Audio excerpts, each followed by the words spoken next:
I didn't expect her to stay in the room while I worked. She could have gone back to her call or poured another glass of wine in the kitchen.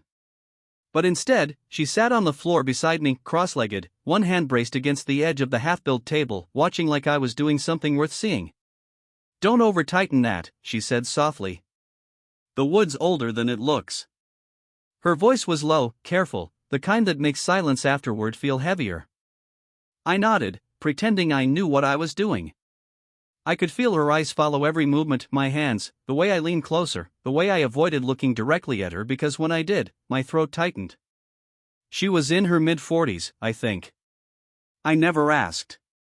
She carried herself like someone who had already been through a few wars, not the loud kind, but the quiet ones that leave a shadow behind the smile.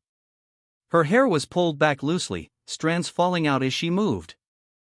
The light from the lamp caught the side of her face, soft gold on pale skin. I was supposed to just fix her table. That was the deal. But then she stayed. And when I reached for the wrench, her hand brushed mine just once, by accident, and the air between us shifted. Not a spark, exactly. More like a pulse. "Sorry," she murmured, her hand freezing for a moment before she pulled it back. "It's fine," I said, though it wasn't. My pulse had changed tempo. We both laughed quietly, the kind of laugh that fills a space too intimate to need words. Her living room smelled like sandalwood and coffee that had gone cold an hour ago. The window was cracked open, I could hear the faint hum of rain starting outside. She moved to grab a screw from the floor, her sleeve brushing against my knee. "How long have you been doing this?" she asked. "This? Fixing tables?" I said. Or anything with your hands." I hesitated. "Not long enough to pretend I'm good at it." That made her smile. A real one this time. There was something about her, not just the way she looked at me, but the way she didn't. How she let her eyes linger on the table instead, on the tools, on nothing at all, as if she was fighting the same quiet current I was. She leaned closer to check the alignment. "It's crooked," she said. "Maybe the floor's uneven. Or maybe we're both pretending not to see what's off." That line hung in the air longer than it should have. I tightened the last bolt, not answering. The sound of metal against wood filled the silence, sharp, deliberate. She reached out again, steadied the tabletop with her palm, and our fingers touched a second time. This one wasn't accidental. "Strong enough?" she asked. Her tone was half a test, half something else. I pressed down on the edge. "Seems solid." She smiled faintly, eyes still on me. "We should test its strength together. Don't you think?" The words hit differently, soft, playful, but with something beneath. Something that made the room feel smaller. I looked up. She was already watching me. Neither of us moved for a few seconds. The rain outside grew louder, tapping against the window like a reminder. Then came a knock at the door, sharp, unexpected, too real. She froze. And just like that, the spell broke, but her hand stayed resting against the wood, inches from mine. The knock faded after a moment. Neither of us moved until she sighed a quiet, resigned sound and rose to answer. It was just a neighbor, asking about the parking space downstairs. Her voice at the door was calm, light, like nothing had happened. But I saw her hand tighten on the frame before she closed it again. When she turned back to me, something had shifted, that invisible thread between us stretched thinner, but it was still there. "You finished it," she said, nodding at the table. "Yeah." She walked over, running her fingers along the wood as if checking for flaws. "You did better than most." "Most?" I asked. "Most people who show up once, fix something, and disappear." I smiled. "You get a lot of those?" Her eyes flicked up. "Enough to know the kind that doesn't stay." There was history behind that sentence, not dramatic, but heavy. "The kind you carry quietly." She poured us each a little wine, no invitation needed. The glass clinked softly when she handed it to me, her fingers brushing mine again. A deliberate pause. "Divorced?" I asked before I could stop myself. She hesitated, then nodded once. A while ago. I don't talk about it much. Sorry. Don't be. You asked like someone who knows what loneliness sounds like. Her words caught me off guard. I didn't answer right away. I didn't have to. The truth was, she was right. I wasn't lonely in the loud way. It was the kind that crept up in the quiet moments, when the world didn't need you for anything. She sat back down across from me, folding one leg under the other. The hem of her sweater slipped off her shoulder. I pretended not to notice, but every part of me did. I shouldn't have said that, she murmured. About staying. Why not? Because I sound like I want something. Maybe you do. That made her laugh, but it wasn't a light one. You're too young to say things like that. I set the glass down carefully. You don't know how young I am. She tilted her head. You can't be older than 25. 23, I said. Her lips parted slightly, not surprise exactly, more like realization. She looked away, brushing hair from her face. That's very young. Does it bother you? Her answer was a whisper. It should. Silence again. Just the soft sound of rain and the faint hum of the fridge. She leaned forward, elbows on the table we'd built together. You know, when you're my age, you learn how to stop wanting things that make no sense. But that doesn't mean you stop wanting them, I said. Her breath caught, I heard it, saw the slight tremor in her fingers as she traced the table's edge. The distance between us felt smaller than before. She didn't speak. Neither did I. The only sound was the soft slide of her hand across the wood until her fingertips touched mine again, this time without hesitation. We stayed like that, barely touching, not daring to move. And for the first time all night, neither of us looked away. The next time I saw her, it wasn't planned. She called about a loose leg on the same table. Her tone was too casual, like she was pretending it was only about the table. I pretended to believe her. When I got there, she was barefoot, hair undone, an open book face down on the couch. The air smelled like rain again. You don't have to keep rescuing this thing, I said, kneeling by the table. It's holding up fine. She smiled faintly. Maybe I like seeing it fixed. We both knew she didn't mean the table. I tightened a screw that didn't need tightening, just to have something to do with my hands. I could feel her moving behind me, pacing slowly. When she stopped, I could sense her close, too close. Her voice came from just above my shoulder. You're good at pretending you're not nervous. I'm not, I said, though I was. Her breath brushed the side of my neck. Then stop holding your breath. I exhaled, slow. She laughed softly, then stepped around to face me. Her sweater slipped a little again, revealing her collarbone. She caught me looking, didn't say anything. Just sat on the edge of the table. You know, she said, people would have things to say about this. About what? She raised an eyebrow. Don't play dumb. I'm not. You're 23. And she gave me a look. Too old to be this close to you right now. Neither of us moved. Her phone buzzed on the counter, loud, sudden. She jumped slightly, turned her head toward it, but didn't go. It buzzed again. Finally, she walked over, checked the screen, and went still. Everything okay? I asked. She hesitated, locking the screen quickly. A friend. Nothing important. Her voice betrayed her. I stood, wiping my hands on a rag, watching her try to seem unaffected. You don't owe anyone an explanation, I said. That's not true. Then why lie? She turned, meeting my eyes.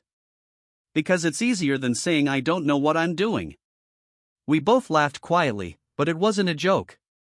She walked back toward me, slower this time, her expression unreadable. The room felt heavier. I could smell the faint trace of her perfume, something soft, warm. She stopped right in front of me, looking up just enough that I had to look down. Say something, she whispered. I don't know what I can say that won't ruin it. Then don't. We stood there, silence stretching thin. Her hand lifted almost to my face, but she stopped halfway, fingers trembling slightly. Then the front door handle rattled. We both froze. Her breath hitched, she stepped back fast, smoothing her hair. The door didn't open, but the sound was enough. We waited, hearts racing, no words. When it was clear no one was coming in, she looked at me again, eyes wide, still caught in the moment that almost happened. I should go, I said quietly. But neither of us moved. Her voice came out barely above a whisper. If you walk out now, it won't get easier next time. I didn't answer. And still, I didn't leave. It happened a week later. She hadn't called, and I told myself I wouldn't go back. But the lie didn't hold.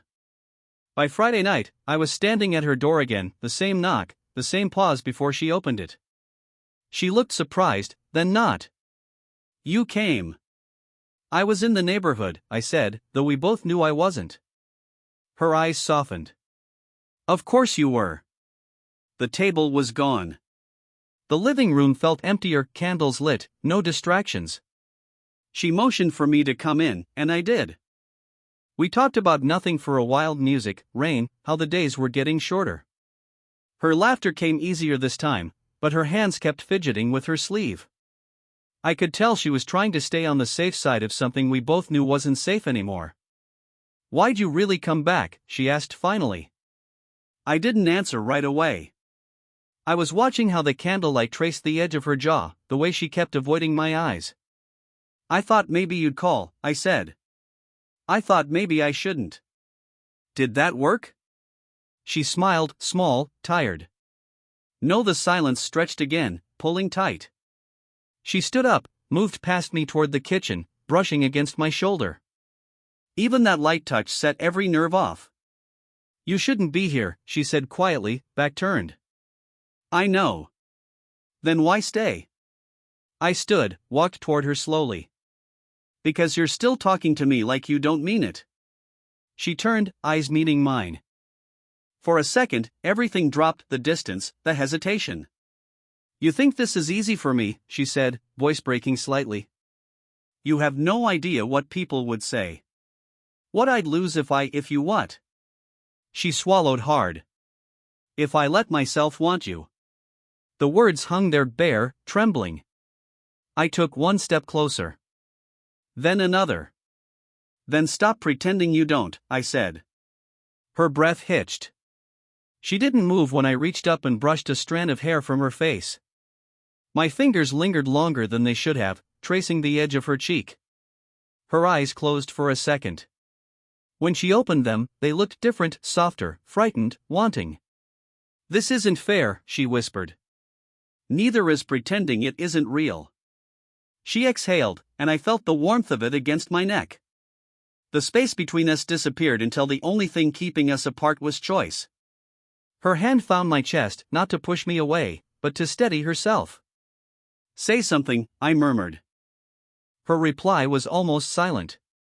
If I kiss you now, I won't be able to stop. Then don't stop. For one suspended moment, everything slowed, breath, sound, thought. Her lips parted, her face tilted up toward mine. I could taste her breath, feel the heat between us. Then her phone rang, sharp, cutting through the air. She froze. I stayed where I was, my hand still on her waist. The phone kept ringing. She didn't move to answer it. And still, we didn't step back. The phone finally stopped ringing, but its echo stayed between us. She stepped back first, not far, just enough that I could see her pulling herself together piece by piece. I should have answered that, she said, voice low, roughened. Then why didn't you? She looked at me, lips parted, no words ready. Then she turned, picking up the phone from the counter, checking the screen. Her hand tightened around it. It was my ex-husband, she said quietly. I didn't know what to say. The air shifted, colder now, tighter. She kept staring at the screen. He's been calling again. Says he wants to stop by. I told him not to. Does he know I've been here? She shook her head, but not convincingly. He shouldn't. The way she said it made something in my stomach twist. Shouldn't, or doesn't? Her silence was answer enough. I took a step back, the distance suddenly feeling wider than the room. You told him? No, she rubbed her forehead. I didn't have to. He knows me too well. He hears it in my voice. She said it like a confession, not an excuse. So what happens now? I asked. She looked up, eyes shining, but not from tears. You think I planned this? You think I meant for you to what? To care? That stopped her. The word care hung there like a bruise. She exhaled, hands trembling slightly as she set the phone down again. You're too young to understand how dangerous this is. He's not someone who lets go easily. I don't care about him. I do, she said sharply, then softer, I have to. Her shoulders slumped. I moved closer, instinct more than thought. She didn't step away this time, just stood there, breathing shallowly, the tension between us vibrating like a wire about to snap. I thought you were lonely, I said quietly. I didn't think you were scared. She met my eyes, voice barely audible. I'm both. Something in the way she said it, that fragile honesty, pulled me forward again. I reached for her hand, and she didn't stop me. Her fingers were cold. I can leave, I said. If that's what you need. Her eyes flickered. If you leave, I'll still think about you. If you stay, what? She hesitated, lips trembling as she tried to find words. If you stay, I'll stop pretending I don't already know how this ends. The honesty hit harder than anything else she'd said. I stepped closer until she could feel my heartbeat against her chest. Then maybe stop pretending. She closed her eyes, shaking her head. You don't understand. He's coming tomorrow. He still has a key. The air went still. We stood in the middle of the room, too close, too quiet, the world outside irrelevant. Her voice broke the silence. If you come back tomorrow, everything changes. I didn't answer. But neither of us looked away. Morning light leaked through the half-drawn blinds, carving pale stripes across her living room floor. The table we built sat in the corner, still solid, still pretending to be just a table. She opened the door before I knocked. She must have heard my steps in the hall. You came back, she said. You told me not to, I answered. She smiled, small, defeated. I knew you would anyway. The apartment smelled like coffee and rain. The faint sound of traffic bled through the walls. No sign of him yet. Just her, standing barefoot in a sweater that hung too loose, as if she hadn't slept. I stepped inside. The air between us felt heavier than the night before. Did he come? I asked. She shook her head. He called. Said he'd be here later to get a few things. I nodded, trying to sound calm, but my voice came out tighter than I meant. You want me to go before he does? She didn't answer. She just looked at me, really looked like she was memorizing my face before something inevitable. You should, she whispered. But I don't want you to. I moved closer, slow, careful, like approaching something fragile. Then tell me to stay. Her breath caught. If I say that, there's no going back. I know. For a long moment, neither of us moved. The air hummed, soft, electric. She reached up, fingers grazing my collar, barely touching. You're shaking, she said. So are you. Her hand lingered on my chest, feeling the quick rhythm beneath. I could smell the faint sweetness of her perfume, the one she wore the first night. The space between us collapsed inches, then none. You think this fixes anything? She asked. No, I said, voice low. But maybe it makes it real. She closed her eyes, her forehead brushing mine. You shouldn't make me feel young again. I don't want you to feel young, I murmured. I want you to feel seen. That broke something in her. Her breath hitched, and she leaned forward until our lips were a whisper apart, not yet touching, suspended in a moment that could ruin everything or save it. Outside, a car door slammed. We froze. Her eyes flicked toward the sound, then back to me. He's early, she breathed. I should have moved. I didn't. Instead, I cupped her face, thumb brushing her cheek, feeling her pulse race under my hand. Tell me what to do. She hesitated, then pressed her palm over mine. Stay quiet, she whispered. Just stay. We stood there, so close it hurt, every heartbeat louder than the one before. The front gate creaked, footsteps approached. But neither of us moved away. For the first time, there was no pretending, no confusion, no denial. Whatever happened next, whether the door opened or not, we both knew, it had already happened, the door never opened. Just the sound of keys fumbling, a voice on the phone outside, and then silence fading down the hall. She didn't move for a long time.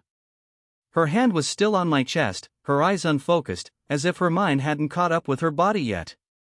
I could feel the pulse in her wrist, quick, uneven, alive. He left, I said softly. She nodded, then laughed, a quiet, shaky laugh that cracked halfway through. You shouldn't have stayed. I know.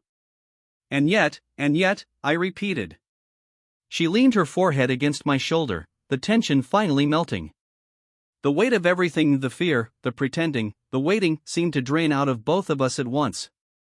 For the first time, there was no rush, no edge. Just the sound of her breathing against my neck and the faint hum of the city outside. I kept thinking, she murmured, that this would end badly. That you'd wake up one day and realize you made a mistake. I smiled into her hair. You still think that? She pulled back just enough to look at me. Ask me again in 10 years. All right, I said. 10 years, same table. That made her laugh again, softer this time, the kind that comes from somewhere honest. She reached up, fingers tracing the side of my face, as if to make sure I was still real. You could have run, she whispered. Most people would have. Maybe I should have. But you didn't. No, I said. I stayed. She didn't answer. Instead, she rested her head against my chest again. The candles had burned low, wax pooling at the base. Morning light was spilling in stronger now, washing the room in pale gold. For a while, we just stood there, no words, no need for them. Her hand found mine, our fingers fitting together like it wasn't something new, just something that had been waiting to happen. Eventually, she looked up. You know this isn't going to be simple. Nothing real ever is.